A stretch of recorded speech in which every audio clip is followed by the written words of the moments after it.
What's up with the massive pile of rocks behind Major Patrick Ferguson's grave marker at Kings Mountain National Military Park?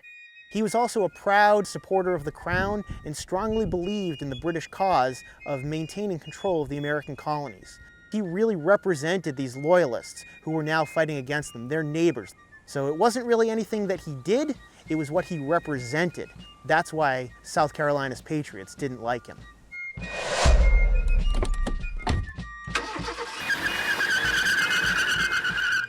In many respects, the American Revolution was also a civil conflict. Not every North American colonist desired to sever ties with the British Crown. Those who remained loyal to Great Britain were known as Loyalists, or Tories. Neighbors took up arms against neighbors. When the British strategy shifted southward in 1780, England hoped to take advantage of the perceived Loyalist majority population.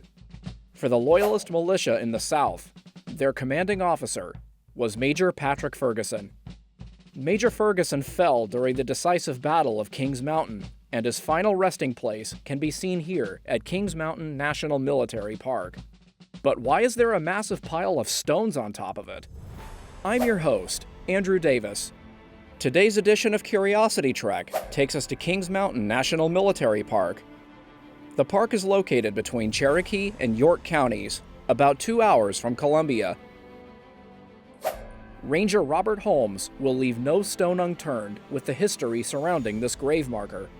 My name is Robert Holmes. I work for the National Park Service as a park ranger right here at Kings Mountain National Military Park in South Carolina. Now, could you give our audiences a brief overview of the Battle of Kings Mountain? What was it all about? Of course. So the Battle of Kings Mountain is fought on October 7th, 1780. This battle is fought largely by militia groups of patriots and loyalists. These militiamen came from all over the place. The British have overrun South Carolina and basically returned it to the fold as a colony and are preparing to invade North Carolina. They've sent a force out along the North Carolina frontier, which has been forced to fall back here to Kings Mountain. This force is commanded by Major Patrick Ferguson. The Patriots are trying to catch up to him and defeat him before he reaches Charlotte, because that's where Lord Cornwallis, the commander of British forces in the Southern Theater, is headquartered with the main British army. And the Patriots know that if Ferguson were to reach Charlotte, there's not going to be any chance for them to catch him or defeat him.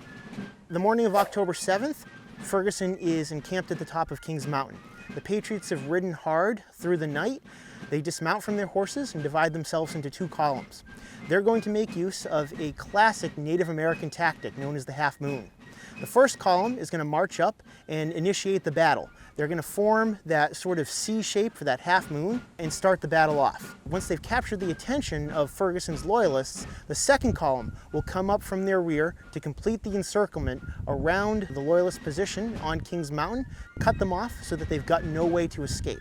The Patriots will then fight their way slowly to the top of Kings Mountain over the course of an hour. Once they've gained the peak of Kings Mountain, the Loyalists are now taking fire from all sides as well as from above them. There's no possibility for them to escape at this point.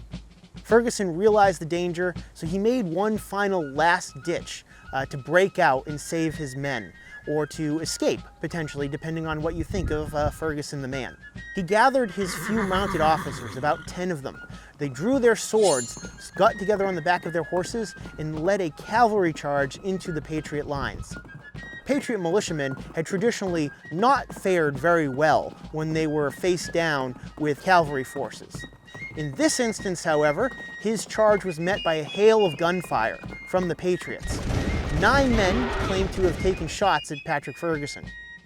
He was knocked from his saddle, dragged a short distance by his horse before his body finally came to a rest. When his body was inspected by the Patriots at the end of the battle, they found he had been hit 7 times. He was most likely dead before he hit the ground. Despite Britain's grip on South Carolina, the Patriot victory at Kings Mountain made people think, perhaps the fight for independence is not lost after all. For the Patriot rebels, Ferguson was the personification of British control. The Battle of Kings Mountain is the first real, large-scale, decisive Patriot victory since the fall of Charleston. It's not so much in the defeat of the Loyalists here that this battle is so important in that it is a change of people's perceptions. Prior to this point, most observers would think that the war in South Carolina was over, that the Patriots have lost, that South Carolina is now going to be a British colony. After the Battle of Kings Mountain, that perception begins to change. The war in South Carolina was a partisan war. It was very brutal, and there were a number of figures who committed all sorts of atrocities during the war. That wasn't Patrick Ferguson himself. He didn't commit anything that could be considered an atrocity here in South Carolina. However, as the inspector of militia, all of those Loyalist militiamen, they reported to him directly. He was also a proud supporter of the Crown and strongly believed in the British cause of maintaining control of the American colonies. So he was responsible for ensuring that the British policies were enforced here in South Carolina by his militiamen. The reason why the Patriots didn't like him is because he really represented these Loyalists who were now fighting against them, their neighbors, the ones who were committing these atrocities. So it wasn't really anything that he did, it was what he represented. So Major Ferguson was originally buried in an unmarked grave. If he was so unliked in South Carolina, why would someone decide to erect a grave marker in his honor? Well, the grave marker that we have here in the park today dates from about 1930. This is the 150th anniversary of the Battle of Kings Mountain.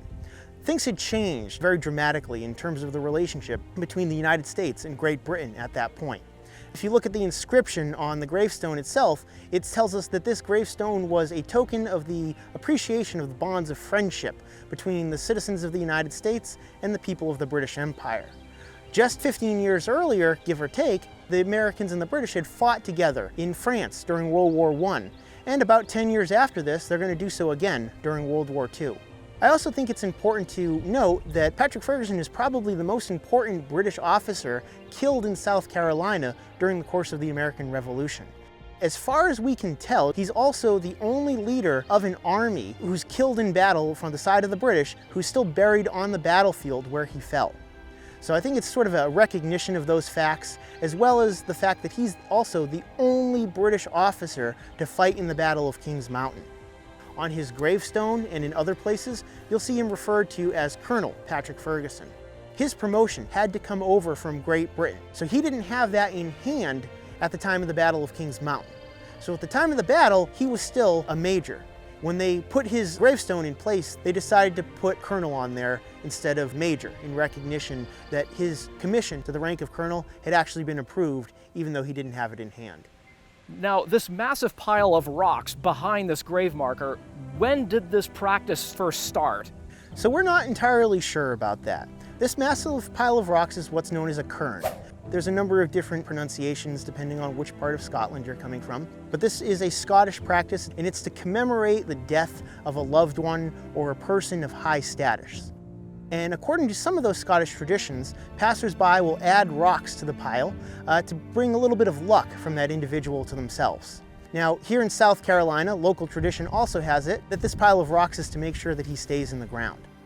Ranger Holmes hopes that when visitors come to the Kings Mountain battlefield and stop at Major Ferguson's grave, that they will view it not with feelings of contempt, but as a symbol of healing, which comes with the passage of time.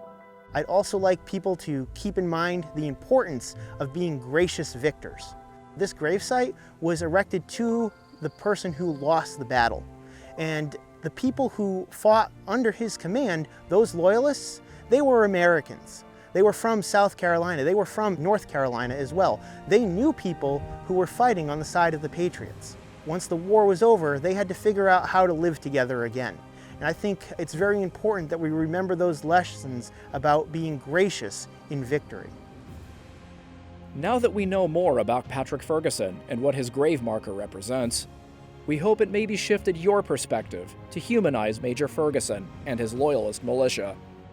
If you visit the park for yourself and wish to add a stone to the pile, perhaps this expose will encourage you to consider the marker's message beforehand.